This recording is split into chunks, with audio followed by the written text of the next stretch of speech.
Buenos días, profesor José Luis Cabezas. Muchísimas gracias por este rato que nos va a dedicar a Ciudad Nueva y que nos permitirá penetrar, navegar, explorar un poco más eso que nuestra sociedad vive como un problema, como una dificultad, como un hándicap en muchas ocasiones, y que es la soledad. Ujú. Buenos Eh, días. Buenos días, José Luis Cabezas. Eh, a mí me gustaría, bueno, José Luis Cabezas es gerontólogo. Ujú. Me resulta que hace parte de la primera promoción en España de gerontólogos por la Universidad de Granada. Sí, el primer doctorado que se hizo en España, la primera tesis doctoral con el nombre de gerontología. Ecco, felicitaciones, por tanto. Muchas gracias. Año 98, hace ya un tiempo. Actualmente usted es profesor de psicología y director de inclusión de la Universidad de Granada. Así Tiene- es. ¿Cómo? Así es, digo. Así es. Usted se dedica, por tanto, no solamente a explorar este tema, a profundizarlo, sino también a formar a los estudiantes en el acompañamiento de las personas en soledad. A ver, usted tiene que ayudarnos porque yo querría salir de lo que es exclusivamente un problema social. Me gustaría saber algo más sobre ello y creo que nuestros lectores también, los que escucharán esta entrevista, quieren ir más allá de lo que se sabe. Para empezar, ¿cómo la definiría usted la soledad? Sí, la soledad es básicamente un sentimiento que el ser humano experimenta en un determinado momento y que no siempre tiene que ver con el tener personas físicamente al lado. Muchas veces se entiende la soledad como que la persona físicamente viva sola, pero en realidad es algo mucho más profundo, es una vivencia emocional, psicológica, una vivencia subjetiva y que depende de la percepción que tenga la persona de este sentimiento, le lleva a sufrirlo como una experiencia dura, desagradable, o bien como una oportunidad de crecimiento. Después en la conversación podremos ir desgranando un poco esto porque es un sentimiento bastante interesante y el cual, bueno, pues se está empezando a investigar desde hace unos años como algo muy importante, no solamente para personas mayores, sino para personas de cualquier edad. Mm. ¿Podemos hablar de causas de la soledad? Sí, a ver, podemos hablar de causa, pero yo siempre digo que la soledad es mucho una vivencia a medida de la persona. Sin duda, hay aspectos que pueden incidir en vivir la soledad de una forma o de otra. Por ejemplo, el que haya temas de pérdida de salud. No es lo mismo vivir una experiencia de soledad plenamente saludable físicamente que cuando nos toca vivirla en un momento en el que estamos sufriendo una o varias enfermedades. No es lo mismo vivir una experiencia de soledad cuando tenemos una red social de personas que nos sostienen, amigos, familia, etcétera, que vivirla cuando no tenemos la sensación de tener esas personas que nos quieren cerca. No es lo mismo vivir la soledad cuando tenemos un sustento económico que cuando no lo tenemos. Mm. Y así podríamos continuar con varias situaciones. Por lo tanto, yo siempre digo que la soledad es como, bueno, pues como un traje a medida que cada uno lo vive de una forma determinada y Mm. por lo tanto hay que profundizar un poquito en cómo lo vive la persona, aparte de estas causas que facilitan o potencian en un determinado momento el vivirla de una forma o de otra. Mm. Por tanto, entiendo que depende de las causas de la soledad. Podemos decir que la soledad tiene diferentes tipologías. Absolutamente, absolutamente. Estas causas pueden, digamos que pueden poner más fácil o más difícil la vivencia de la soledad. Pero a veces encontramos la paradoja de personas que pueden tener una gran red social, pueden sentirse queridas por muchas personas, tener salud, tener economía y experimentar en lo más profundo de su ser esa sensación de soledad. Y el caso contrario también, hay personas que no tienen salud, no tienen economía, etcétera, y al contrario, no sienten en ningún momento la soledad. Por lo tanto, es una experiencia absolutamente subjetiva y psicológica. Y yo siempre me gusta decirle a mis estudiantes que la soledad puede ser o bien una vivencia aversiva, muchas veces desgraciadamente es así, mm, pero también tenemos que darle a la soledad una visión positiva, una visión de, bueno, qué podemos aprender en esos momentos de soledad o en esas situaciones de soledad y sobre todo qué mecanismos hay para poder ir más allá de este sentimiento que a veces en el camino de la vida, pues todas las personas lo podemos encontrar. mm. Entonces, la soledad, qué tipo de soledad usted identifica? Sí, a ver, en cuanto a los tipos de soledad, esto es un debate muy interesante en psicología, Mm, porque depende del autor que tomemos de referencia, habla de unos tipos o de otros tipos de soledad. Para entendernos, podríamos básicamente, en primer lugar, dos bloques, soledad objetiva y soledad subjetiva. Soledad objetiva, pues la que miden las encuestas sociológicas, si la persona vive sola, si en su hogar está sola la persona, y bueno, pues esta sería como lo más objetivo. Quizás, como ya hemos introducido, la parte más importante es cómo la vive la persona, la mm, soledad subjetiva. Y dentro de la soledad subjetiva, pues podemos señalar diferentes tipos. Hay quien ha hablado, por ejemplo, de una soledad existencial, cuando la persona en lo más profundo de su ser se hace grandes preguntas y estas grandes preguntas quizás no tienen grandes respuestas y provocan una sensación de vacío frente a lo que es la existencia, ¿no? También podemos hablar de una soledad emocional, es decir, relacionada un poquito con los apegos o los apegos rotos que la persona va experimentando a lo largo de la vida. Por ejemplo, la pérdida de un ser querido, la pérdida de una relación, ¿no? Todo esto provoca unos sentimientos profundos en la persona. También se ha hablado de soledad positiva y aquí yo creo que está muy interesante profundizar en ella, como una soledad voluntaria que se elige cuando la mm. persona quiere en algún momento de su vida también tener bueno, esa soledad que necesita para ordenar sus pensamientos, sus prioridades, sus reflexiones de la vida, ¿no? Y por último, se ha hablado también de una soledad transitoria, cuando la persona sabe que es fruto de una etapa determinada de la vida, por unos causantes, o bien cuando ya hablamos de una soledad crónica. En el mundo de la psicología nos hemos encontrado, desgraciadamente, personas que ya, digamos, viven una soledad más patológica, instalada constantemente ya en el devenir de su vida. Mm. La conclusión de todo esto es que la soledad que más hace sufrir, sin duda, es la no deseada, es decir, cuando nos viene impuesta por la vida y cuando no tenemos los recursos o las respuestas para poder encontrar una salida a ese callejón sin salida que en ese momento está experimentando la persona. Muy interesante este recorrido que nos ha hecho hacer sobre los tipos de soledad que nos permiten, a mí me llevan a hacerle ahora esta pregunta. La soledad y los jóvenes. Uh -huh. Porque esta soledad positiva, esta soledad necesaria también para madurar en la vida, momentos, decisiones, porque sabemos que si toda la vida es un momento decisional para cualquiera de nosotros, pero seguramente los jóvenes se encuentran ante decisiones que otros que tenemos otra edad ya hemos hecho. Uh -huh. Por tanto, nos ayude a entender mejor el valor positivo de la soledad, Uh -huh. en particular en los jóvenes. Sí, yo siempre me gusta decirle a mis estudiantes que a veces pensamos que la soledad corresponde a una edad determinada y que se da Mm, más en una o se da en otra. Hay que decir que se da a lo largo de todo el ciclo de la vida. mm, Cada etapa, yo siempre digo que venimos a este mundo a veces sin manual de instrucciones, ¿no? Y hay veces que vamos encontrando las respuestas en el camino, ¿no? Pero la mm, soledad se puede dar con 20 años, con 15 años, con 40 o con 80 años. Es verdad, como usted dice, que cuando ya vamos cumpliendo años, tenemos un camino recorrido, miramos hacia atrás y tenemos algunas respuestas ya, pero también tenemos otros horizontes que nos están por venir. mm. Cuando hablamos de la soledad en los jóvenes, últimamente se ha visto que los índices de soledad en las personas jóvenes, desgraciadamente, son a veces altos. ¿Por qué? Porque podríamos hablar de muchas causas, pero es verdad que hay un perfil sociológico ahora que nos aboca a vivir esta situación con soledad.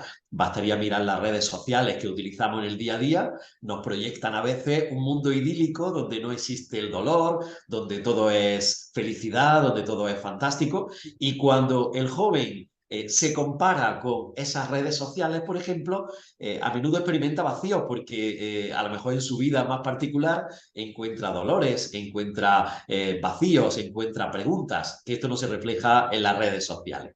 Entonces, la generación de jóvenes de ahora tiene un reto muy fuerte, que es, bueno, pues descubrir que todos vivimos esto. Yo me gustaría hablar de un enfoque un poquito más positivo de la soledad.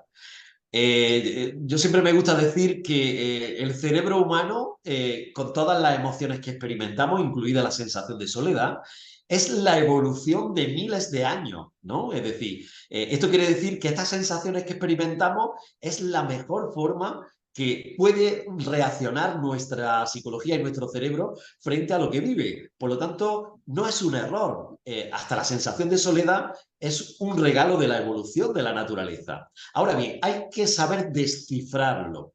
Y cuando una persona experimenta esa sensación de soledad, todos sabemos que cuando experimentamos soledad nos apetece un poco reflexionar, nos apetece un poco hacernos preguntas, etc. Si aprovechamos bien esa oportunidad que nos regala la vida, el devenir de la vida, es un momento también para intentar encontrar respuestas adecuadas. ¿Por qué se experimenta esta soledad? Todas las personas experimentamos también en algún momento este sentimiento. ¿Por qué no compartimos el por qué? ¿Por qué no nos descubrimos que estamos más personas, que tenemos a otras personas cerca de nosotros y por lo tanto esto nos puede unir como personas también cuando compartimos? El verbo compartir es muy importante porque es como el cemento que nos une. Entonces, no solamente compartir cosas bonitas como ocurren en las redes sociales, sino también compartir experiencias de sufrimiento, de vacío, de grandes preguntas. Si esto se comparte, hace que haya una evolución también psicológica. Por lo tanto, yo le animo un poco a los jóvenes a que miren la soledad desde esta perspectiva. La soledad es un regalo y la soledad o nos hace marcados psicológicamente negativo para toda la vida o nos hace expertos para ayudar a otras personas que están viviendo la misma situación que nosotros y que cuando las descubrimos es un regalo de la vida también. Mm. Que la soledad fuese un momento creativo, creo que también Aristóteles estaba convencido de ello.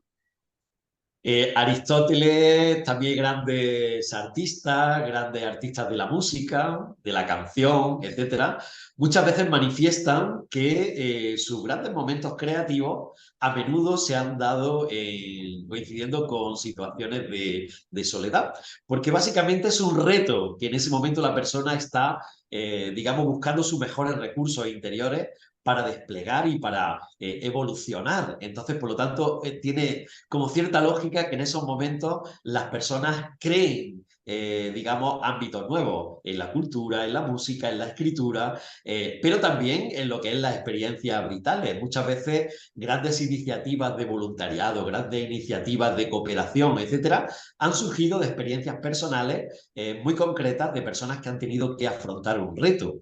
A veces una enfermedad pues nos convierte en especialistas para ayudar a personas que sufren esa enfermedad. Pues lo mismo ocurre con la soledad. Podemos convertirnos en especialistas de ayudar a otras personas que están viviendo esa situación. Es muy interesante, muy bonito. Sí. Por tanto, la soledad creativa puede ser también dramática, la soledad. Sí, puede ser dramática. Como antes comentábamos, cuando la soledad no es elegida, no es lo mismo que yo diga me voy a aislar el fin de semana para escribir un libro o para componer una canción o simplemente para relajarme, que una soledad cuando uno quiere tener redes sociales, quiere tener amigos, quiere tener personas con las que compartir sentimientos buenos o dolores y no las tienes. Esto entonces cuando se convierte en dramática. Mm.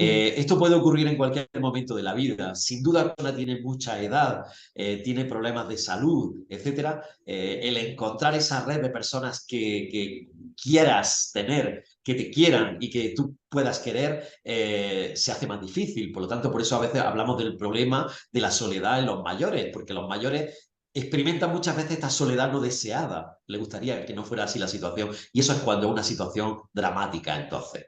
Mm. Precisamente esto era la pregunta que quería hacerle. La soledad y los mayores, esta cuestión Mm. de la cual la crónica nos recuerda todos los días su dramaticidad a veces. Mm. Pero ¿dónde está el corazón de la cuestión? ¿Depende de la sociedad así como se ha articulado? ¿O hay algo que podríamos, hay algún pecado, digamos así, algún defecto, digamos, en este proceso? Sí, bueno, aquí podríamos hablar largo y tendido bueno, de dónde hemos llegado como sociedad un poco a esta situación. Desgraciadamente, pues muchas veces a las personas mayores, la sociedad en general, ¿no? Se le ha concebido su valor en base a lo que producen. Mm, Entonces, cuando llega a una etapa de la vida, que es la jubilación, etcétera, bueno, pues se nos ha transmitido el valor que la persona ya produce menos y por lo tanto, en este ritmo vertiginoso de vida que llevamos, de tantas actividades, de tantas cosas que tenemos que hacer, las personas mayores van a un ritmo que no encajan en este ritmo de vida que tenemos. mm, Entonces, mm, y en segundo lugar, a veces también se nos transmite que la belleza de la vida es juventud, es belleza, es no tener arrugas, es tener un físico estupendo, el hacer una serie de cosas impresionantes y otras etapas de la vida no es tan bello. Por lo tanto, esta evolución social nos lleva a percibir, desgraciadamente, la vejez de esta forma errónea. No ha sido así en otros momentos de la historia de la humanidad y en otras culturas. Hay culturas donde la persona mayor es la referencia. mm, Siempre se cuenta con la opinión de la persona mayor en el seno de la familia. Es el eje un poco vertebrador de la familia. mm. Pues lo mismo que esto se ha perdido en las sociedades occidentales muchas veces, es paradójicamente un signo interesante, porque si en otros momentos de la vida se ha vivido, ¿por qué no recuperar ese papel de referencia que las personas mayores pueden tener en el contexto de la familia? Esto sería maravilloso. Y yo creo que muchas veces lo que nos falta también es inventar iniciativas, canales, formas nuevas donde podamos volver a poner a la persona mayor en el centro o como un eje importante en la familia, donde su sabiduría, su recorrido de la vida, etcétera, sea una aportación maravillosa a todos los demás que estamos viviendo en esa familia o en ese contexto social. Yo creo que las personas mayores hay que enfatizar el papel tan importante que tienen, son bibliotecas andantes, son tesoros andantes y que tenemos que valorar mientras los tenemos, porque no son para la eternidad, siempre los tenemos un tiempo finito en esta vida. Mm. A propósito de, digamos, de lo no positivo de todo esto, se habla del edadismo muchísimo en este tiempo, como una amenaza. Eh, Nos ayuda un poco también, luego vamos adelante con su perspectiva, pero a comprender este fenómeno. ¿Es un fenómeno real o es un fenómeno inducido? Es un fenómeno real que existe para que las personas que quizás este término no lo hayan escuchado antes, el edadismo es la discriminación por motivo de edad. Se habla de que puede ser la tercera discriminación más importante que existe. Y quizá el peligro del edadismo es que es tan sutil, a veces tan rodeado de paternalismo, que no nos damos cuenta que existe en el día a día. La discriminación por edad no solamente se da en las personas mayores, también a veces en las personas jóvenes, cuando decimos esta persona por tener 18 años no tiene experiencia, cuando en realidad hay personas con 18 años de las que podemos aprender experiencias maravillosas. Pero si nos centramos en lo que es las personas mayores, en el día a día nos encontramos mucho edadismo, muchas discriminaciones por edad. Y pongo un par de ejemplos. ¿Qué pasa, por ejemplo, cuando estamos paseando por una ciudad y nos encontramos un semáforo que dura muy poco tiempo para cruzar una gran avenida? Mm, Estamos discriminando a las personas que no llevan una velocidad determinada. ¿Qué pasa cuando una persona mayor está pagando en el supermercado y va despacito y la persona que va detrás se enciende de los nervios? Son discriminaciones de edad. ¿Qué pasa cuando hay lugares que no se entienden como apropiados a partir de una determinada edad? Puede ser una universidad o puede ser un lugar de fiesta. Es decir, todo lo que por edad nos discrimine sería un edadismo. En el mm, tema, por ejemplo, de la salud, desgraciadamente, ahora que hemos salido de una pandemia tan terrible, hemos visto la discriminación que ha habido por razones de edad. Es decir, las personas que han construido todo lo que es nuestro estado de bienestar, este gran barco del estado de bienestar, han sido los primeros que han tenido que saltar por la borda de este barco, ¿no? Es decir, los últimos que llegaban a la UCI de un hospital o de cualquier situación, cuando no hay que discriminar ni siquiera por motivos médicos a personas por edad. Por lo tanto, la edad, siempre que es un criterio de diferenciación, es un edadismo, y hay que decirlo así, ¿no? muchísimas gracias, es muy, muy importante. Profesor José Luis Cabezas, con cuáles estrategias se puede reducir o incluso eliminar este problema? Porque esto sí que lo veo un problema. O sea, es cuestión de formación, es cuestión de conciencia, de humanidad. ¿De qué depende? Bueno, aquí seguramente voy a sacar la respuesta en base a mi profesión, pero yo pienso que el gran secreto que engloba todas estas vías que usted ha comentado es educación, educación y educación.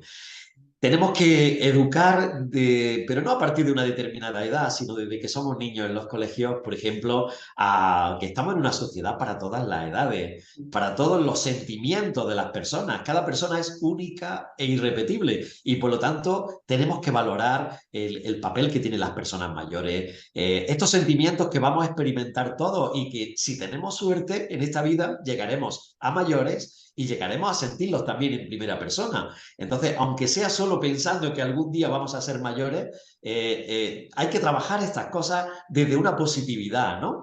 Y hacer formación no significa solo dentro de la aula, significa a través de medios de comunicación, escritos, audiovisuales, significa en el día a día de nuestra vida, bueno, reivindicar el papel que tienen las personas mayores a la hora de tomar decisiones. Por ejemplo, estamos muy acostumbrados en las personas de menos edad a elegir lo que es mejor para las personas de más edad.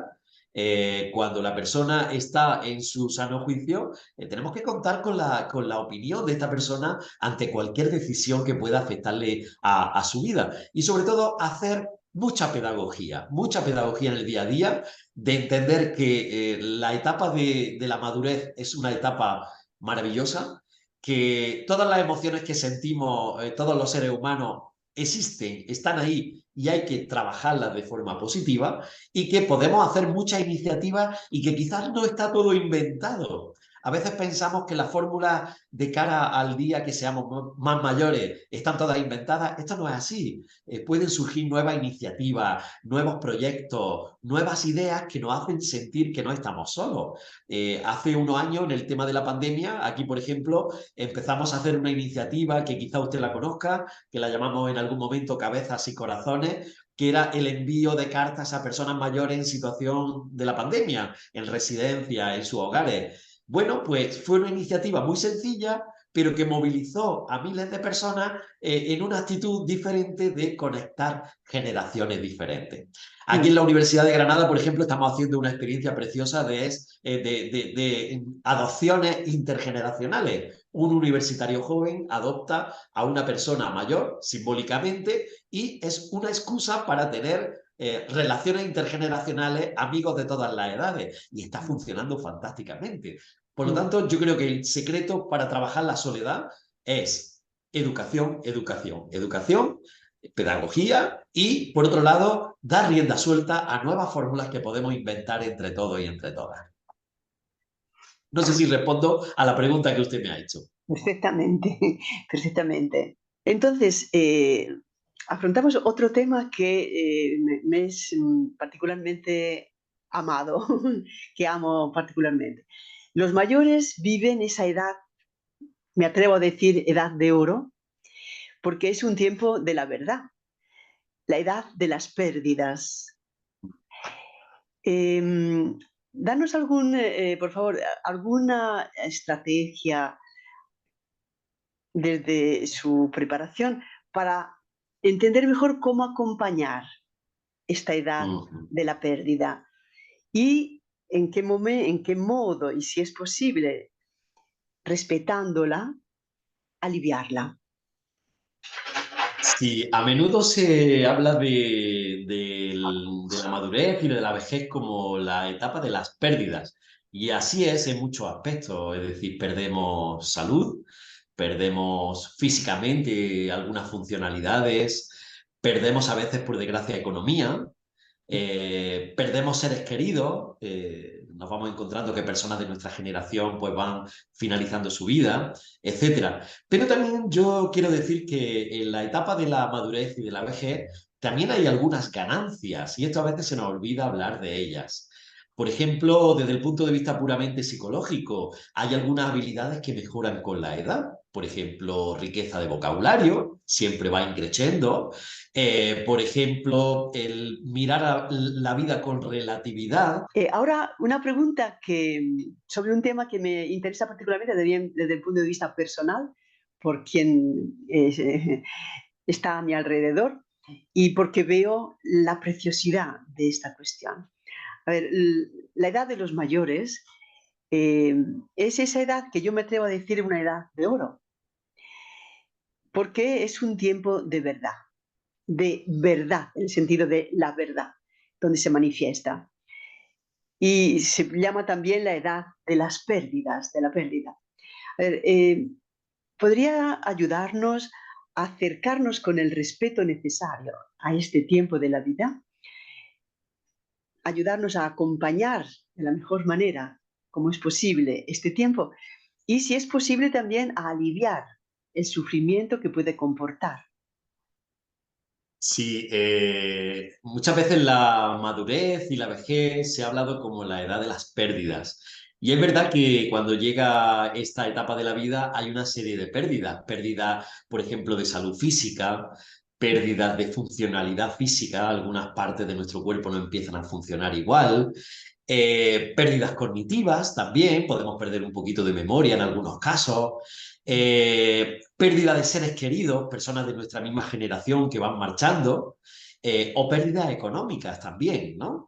Pero yo me gustaría dar un mensaje positivo, porque siempre se habla de las pérdidas, pero pocas veces también de cosas que ganamos a lo largo de la vida. Por ejemplo, cuando llega la etapa de la madurez y de la vejez, hay algunos aspectos que mejoran, por ejemplo, cognitivamente. Esto se ha estudiado, por ejemplo, la riqueza de vocabulario que tenemos siempre va ascendiendo a lo largo de la vida. Por ejemplo, la capacidad de relativizar la visión de la vida. Esto ocurre cuando llega la etapa de la madurez y de la vejez. Vamos mirando ya los datos en un contexto mucho más rico. Por lo tanto, lo miramos con perspectiva, ¿no? Las respuestas son diferentes siempre cuando lo vemos de una forma más general. O esto que se llama la sabiduría, que la sabiduría es inteligencia más creatividad más experiencia de muchos años. Esto no lo puede tener otra etapa de la vida solamente cuando llega la madurez y la vejez. Por lo tanto, hay aspectos que mejoran. Sí es verdad, como decíamos, que hay algunas pérdidas que hacen que lo vivamos de una forma distinta. ¿Qué podemos hacer nosotros cuando llega ese momento o tenemos personas cerca de nosotros que están viviendo?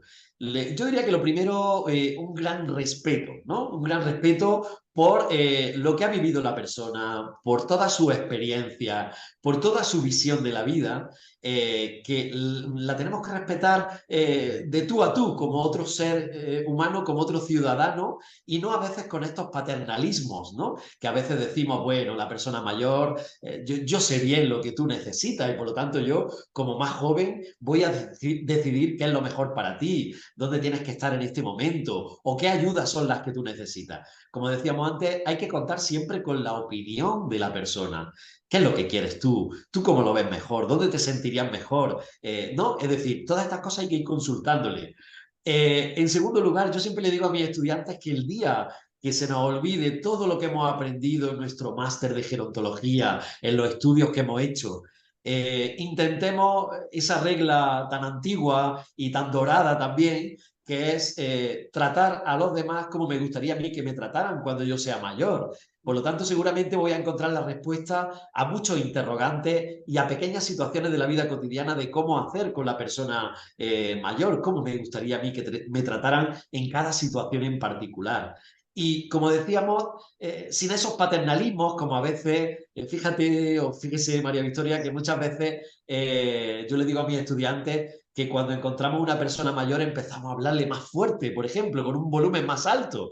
Estamos dando por supuesto ya que tiene problemas de oído y problemas cognitivos, cuando a lo mejor no los tiene. Por lo tanto, tenemos que tratar a la persona como un ciudadano más con derechos y deberes. No decidir por la persona mayor, sino darle la comprensión, la empatía para que siga siendo protagonista de su vida, incluso aunque tenga dependencia física, pero la persona tiene que decidir cómo quiere ser cuidada, dónde, en qué circunstancias y cómo quiere enfocar esta última etapa de su vida. Por lo tanto, eso es un respeto y eso es amor también a esta persona mayor. El mayor respeto que le podemos dar es el amor, en definitiva, ¿no? Mm, mm. ¿Hay un perfil particular de los mayores en soledad? Bueno, aquí si nos ponemos las gafas de datos sociológicos, seguramente nos va a salir un perfil mayoritario, ¿no? Persona mayor, con dependencia física, que tiene barreras arquitectónicas, por ejemplo, vive en un quinto piso sin ascensor, que tiene pocas relaciones sociales, poca economía, etcétera. Estos serían como los indicadores objetivos que más predominan en los estudios, ¿no? Curiosamente, bueno, se da tanto en datos objetivos como en subjetivos el perfil que se da más en la mujer que en el hombre. Esto es curioso, ¿no?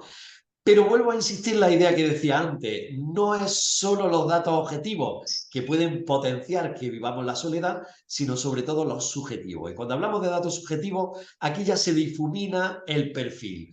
Podemos encontrar personas con mucha economía, con poca economía, con mucha salud, con poca salud, etcétera, que experimentan esa sensación de soledad no deseada. Por lo tanto, cualquier persona, independientemente de cuáles sean sus ingresos, su religión, su visión de la vida, su salud, es un candidato o candidata a experimentar soledad. Pero si nos basamos en los números, es verdad que encontramos una feminización de la vivencia de la soledad, que seguramente tiene que ver bueno, con lo que ha sido la educación muchas veces que hemos tenido, o los roles que se asignan desde muy pequeñito a una niña o a un niño, y esto hace que potencie muchas veces esa sensación de soledad. Pero no será también por el hecho de que es la mujer quien vive más, que Más tiene una vida tiempo. más larga, digamos. Sí, pero tengamos en cuenta que la diferencia en esperanza de vida son 4 o 5 años, depende del país en el que vayamos. Y la persona experimenta esos índices de soledad mucho antes de, por Mm, ejemplo, de que fallezca si es que tiene una pareja, por ejemplo, ¿no? Por lo tanto, no necesariamente está supeditado a esos años de diferencia, mm, sino que desde mucho antes mm, la persona empieza a sentirlo y los estudios que se han hecho desde la psicología la puntuación, sobre todo en lo que es soledad emocional, mm, es mucho más alto, por ejemplo, en mujeres que en hombres. Cabría preguntarnos por qué, investigar este por qué, ¿no? También es verdad que el perfil psicológico puede ser en algunos momentos diferentes, habilidades determinadas pueden hacer que la sensibilidad con la que se vive en determinados aspectos psicológicos sea diferente en varón, en mujer, etcétera, y esto hace que se viva de una forma distinta. Pero yo creo que tiene mucho que ver con los roles que nos asignan desde pequeños de cuidadora mm, para todas las etapas de la vida, que lo hace, bueno, pues con una carga, digamos, superior y una expectativa que se espera de respuesta mm, superior a diferencia del caso de los varones, ¿no? mm. Vamos a hablar de las soluciones. Yo he leído cosas sobre usted, sobre sus perspectivas, sobre sus fórmulas, digamos así, para abrir horizontes nuevos a este panorama del que estamos hablando. ¿Quiere compartir algo de todo esto? Hay Bueno. que inventar las soluciones. Algunas están inventadas, solo falta ponerse a construirlas, y otras están por inventar. Estamos en una sociedad cambiante por minutos. Por lo Mm, tanto, seguramente vendrán propuestas nuevas de cómo paliar o por lo menos intentar fomentar que no haya este sentimiento de soledad no mm, deseada. En primer lugar, yo creo que hay que trabajar aspectos emocionales de la persona, como decíamos antes, desde una pedagogía activa, ¿no? Es decir, esto hay que trabajarlo, aprender cómo tener recursos psicológicos para tener nuevas relaciones sociales con personas, salir al encuentro de personas. Yo muchas veces a pacientes que han venido o a personas que han venido a consultarme sobre vivencias de soledad, se han quedado extrañados muchas veces cuando les he propuesto que planifique una acción de voluntariado, por ejemplo, que se meta en un voluntariado. ¿Por qué? Porque cuando una persona se implica en ayudar a otras personas, estamos consiguiendo varios objetivos a la vez. Sales de tu casa, estás al encuentro de personas que están sufriendo, relativizas tus problemas, empiezas a construir redes sociales, etcétera, etcétera. Yo hace poco en un artículo compartía una leyenda que usted la conocerá, Victoria, ¿no? La leyenda esta de las dos habitaciones, la habitación del yo y la habitación del tú, que dice que había una persona que se pasaba la hora intentando ordenar su habitación interior, la habitación del yo, y que al final de cada día siempre la encontraba siempre revuelta, ¿no? Hasta que un día se dio cuenta que si ordenaba la habitación del tú, cuando llegaba por la noche la habitación del yo estaba ordenada, ¿no? Entonces creo que es una metáfora de cómo tenemos que afrontar un poco la solución. Y luego, pues, inventar fórmulas nuevas.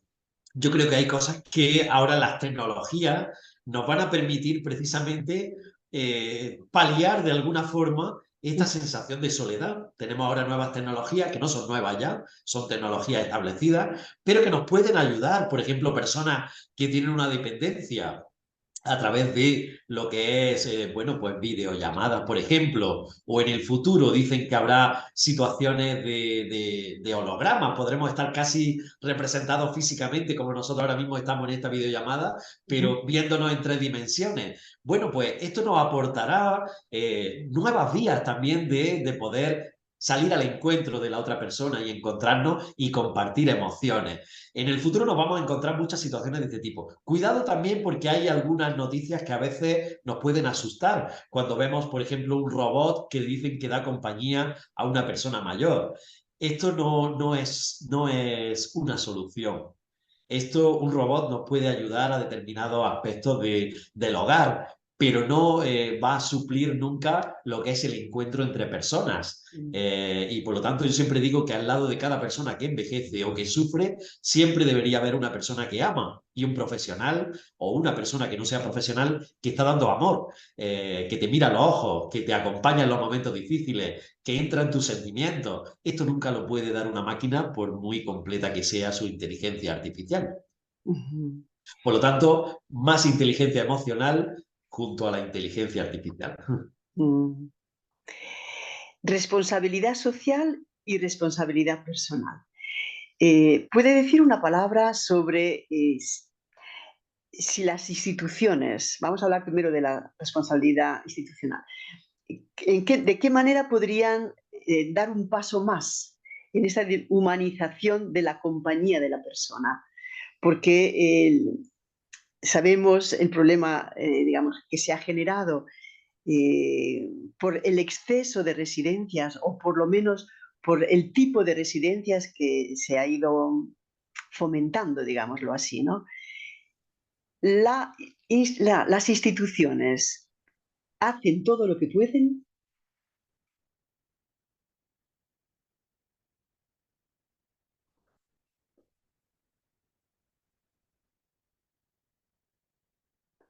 José Luis se ha congelado.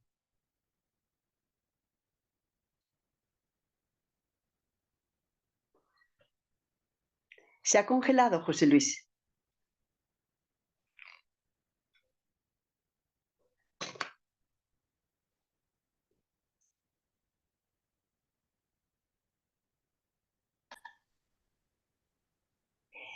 Responsabilidad social y responsabilidad personal. Vamos a hablar primero de la responsabilidad social y en particular de las instituciones. ¿Hacen todo lo que pueden respecto a la soledad de los mayores? Bien, yo siempre digo que frente a estos dos tipos de responsabilidad que usted me comenta, hay una respuesta que es corresponsabilidad, corresponsabilidad. En primer lugar, porque muchas veces podemos decir que la culpa de todo la tienen los políticos o la tienen las administraciones, cuando a lo mejor se nos olvida que cada ciudadano y ciudadana en el día a día podemos también trabajar para que esto no se dé. Pero bueno, vamos a hablar en primer lugar de las instituciones. Hemos salido de una pandemia que, bueno, pues nos ha sacado los colores de alguna forma a vivencia frente a las personas mayores. Hay muchas cosas que hay que cambiar todavía. Por ejemplo, en algunos países se ha creado altas instituciones solamente para trabajar frente a la soledad de los mayores, incluso algún ministerio. Bueno, instituciones muy altas que nos dan una visión de lo importante que es el tema, ¿no? Pero bueno, aunque no hubiese un ministerio de la soledad, sí hay cosas que se pueden trabajar. Por ejemplo, en las residencias de mayores, agraciadamente se va evolucionando, pero no olvidemos que las residencias de mayores deben ser hogares, hogares con familias informales. Esto hace que cambiemos el concepto de cómo tiene que planificarse una residencia de mayores. Una gran residencia de mayores, con comedores con mucho ruido, con salas donde hay muchos mayores, va un poco en contrasentido a lo que es una vivencia hogareña. Entonces, en el futuro hay que rediseñar estas residencias para que se conviva en núcleos más pequeños, en, digamos, disposiciones incluso arquitectónicas que sean lo más parecidas a un hogar, a una familia, con más profesionales, con más recursos, y todo esto hay que evolucionar.